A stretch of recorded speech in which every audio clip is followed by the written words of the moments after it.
بسم اللہ الرحمن الرحیم۔ السلام علیکم۔ اللہ تعالیٰ نے اپنے پیارے نبی حضرت محمد صلی اللہ علیہ وآلہ وسلم کو وہ حسن و جمال عطا فرمایا ہے کہ جس کی مثال نہیں ملتی، اور مثال ملے بھی کیسے، کیونکہ اللہ تعالیٰ نے اپنے جیسا حسین و جمیل کوئی اور بنایا ہی نہیں۔ صحابہ اکرام رضی اللہ عنہم نے آپ صلی اللہ علیہ وآلہ وسلم کے کمال حسن و جمال کو نہایت ہی خوبصورت انداز میں بیان کیا ہے۔ حضرت خالد بن ولید رضی اللہ تعالیٰ عنہ سے ایک قبیلے کے سردار نے پوچھا، اپنے نبی کا حسن و جمال بیان کیجیے۔ فرمایا، میں تفصیل سے بیان نہیں کر سکتا۔ اس نے عرض کیا، مختصر سا بیان کیجیے۔ فرمایا، جیسا بھیجنے والا اللہ ہے، اسی اعتبار سے اس کا رسول صلی اللہ علیہ وآلہ وسلم بھی باکمال ہے۔ حضرت حسان بن ثابت رضی اللہ تعالیٰ عنہ نے حضور صلی اللہ علیہ وآلہ وسلم کے کمال حسن کو بڑے ہی دل پذیر انداز میں بیان کیا ہے۔ آپ رضی اللہ تعالیٰ عنہ فرماتے ہیں، ترجمہ: یا رسول اللہ صلی اللہ علیہ وآلہ وسلم، آپ سے حسین تر میری آنکھ نے کبھی دیکھا ہی نہیں، اور نہ کبھی کسی ماں نے آپ سے جمیل تر کو جنم ہی دیا ہے۔ آپ صلی اللہ علیہ وآلہ وسلم کی تخلیق بے عیب، ہر نقص سے پاک ہے۔ یوں دکھائی دیتا ہے جیسے آپ کے رب نے آپ کی خواہش کے مطابق آپ کی صورت بنائی ہے۔ حضرت جابر بن سمرات رضی اللہ تعالیٰ عنہ بیان کرتے ہیں، میں ایک مرتبہ نبی اکرم صلی اللہ علیہ وآلہ وسلم کو سرخ جوڑا پہنے چاندنی رات میں دیکھا۔ میں کبھی چاند کو دیکھتا، کبھی آپ صلی اللہ علیہ وآلہ وسلم کے چہرہ انور پر نظر ڈالتا۔ بالآخر اس فیصلے پر پہنچا کہ نبی اکرم صلی اللہ علیہ وآلہ وسلم چاند سے کہیں زیادہ حسین ہیں۔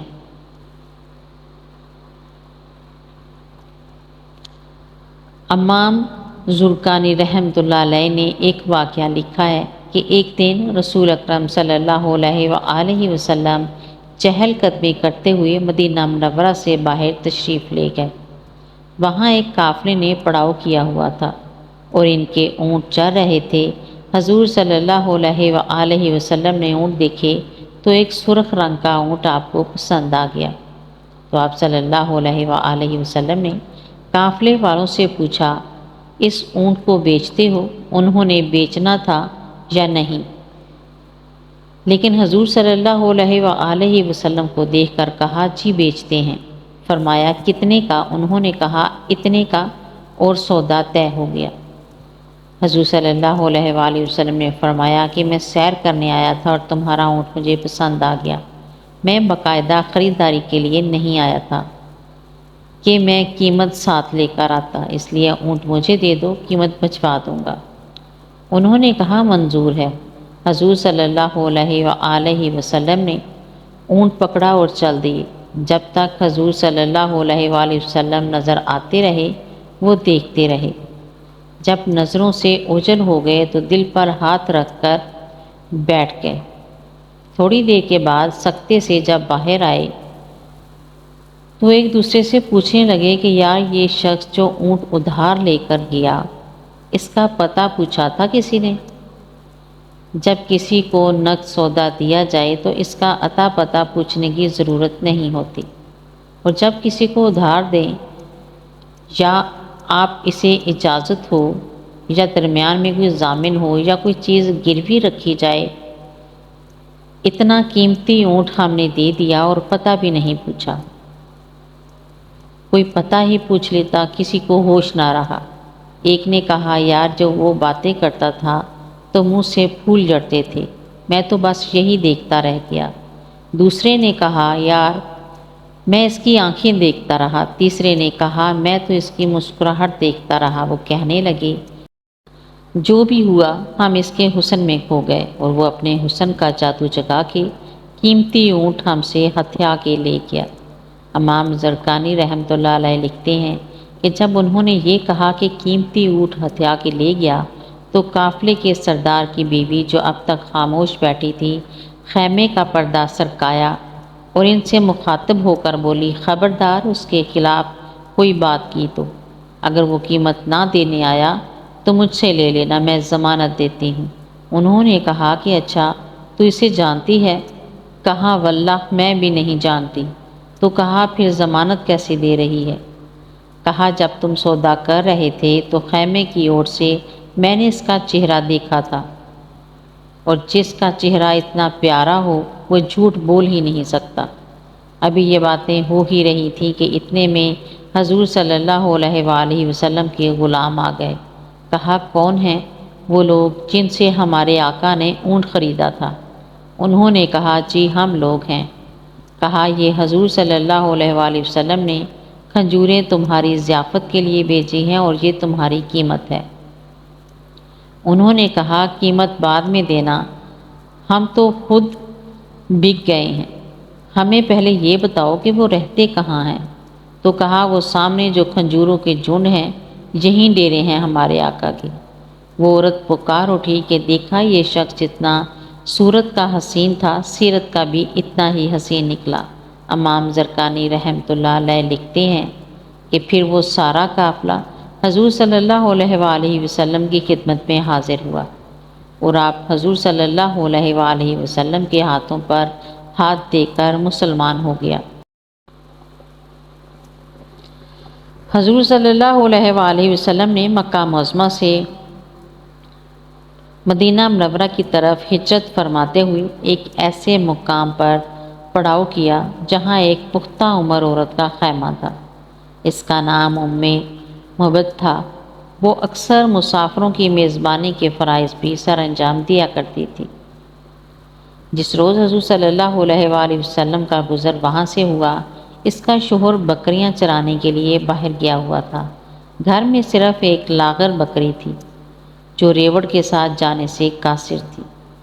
حضور صلی اللہ علیہ وآلہ وسلم نے معجزتاً اس بکری کا دودھ دھونا شروع کیا۔ آپ صلی اللہ علیہ وآلہ وسلم کے ہاتھوں کے لمس سے اس بکری کے خشک تھنوں میں اتنا دودھ بھر آیا کہ وہاں موجود تمام لوگ سیر ہو گئے، مگر دودھ تھا کہ ختم ہونے کا نام ہی نہ لیتا تھا۔ مبید کا شوہر بکریاں چرانے کے بعد واپس آیا تو گھر میں دودھ سے لبالب برتن دیکھ کر دنگ رہ گیا، اور مبد سے پوچھا یہ دودھ کہاں سے آیا ہے؟ انہوں نے جواب دیا ایک شخص کی برکت کا نتیجہ ہے جو ابھی ادھر سے گزرا ہے۔ انہوں نے تعجب سے سوال کیا وہ ایسا کون بابرکت شخص ہے؟ ذرا اس کے بارے میں کچھ بیان تو کرو۔ اس موقع پر مبد نے تاجدار کائنات صلی اللہ علیہ وآلہ وسلم کی اوصاف بیان کرتے ہوئے فرمایا میں نے ایک ایسا شخص دیکھا جس کا حسن نمایاں اور چہرہ نہایت حشاش بشاش اور خوبصورت تھا، اور اخلاق اچھے تھے۔ نہ رنگ کی زیادہ سفیدی انہیں معیوب بنا رہی تھی اور نہ گردن اور سر کا پتلا ہونا ان میں نقص پیدا کر رہا تھا۔ بہت خوبرو اور حسین تھے، آنکھیں سیاہ اور بڑی بڑی تھیں اور پلکیں لمبی تھیں۔ ان کی آواز گونجدار تھی۔ سیاہ چشم، سر مگین، دونوں ابرو باریک اور ملے ہوئے تھے۔ بالوں کی سیاہی خوب تیز تھی، گردن چمکدار اور ریش مبارک گھنی تھی۔ جب وہ خاموش ہوتے تو پروقار ہوتے، اور جب گفتگو فرماتے تو چہرہ اقدس پر نور اور بارونق ہوتا۔ گفتگو گویا موتیوں کی لڑی جس سے موتی جھڑ رہے ہوتے۔ گفتگو واضح ہوتی، نہ بے فائدہ ہوتی، نہ بیہودہ۔ دور سے دیکھنے پر سب سے زیادہ باروب اور جمیل نظر آتے، اور قریب سے دیکھیں تو سب سے زیادہ خوبرو، شیریں گفتار اور حسین دکھائی دیتے۔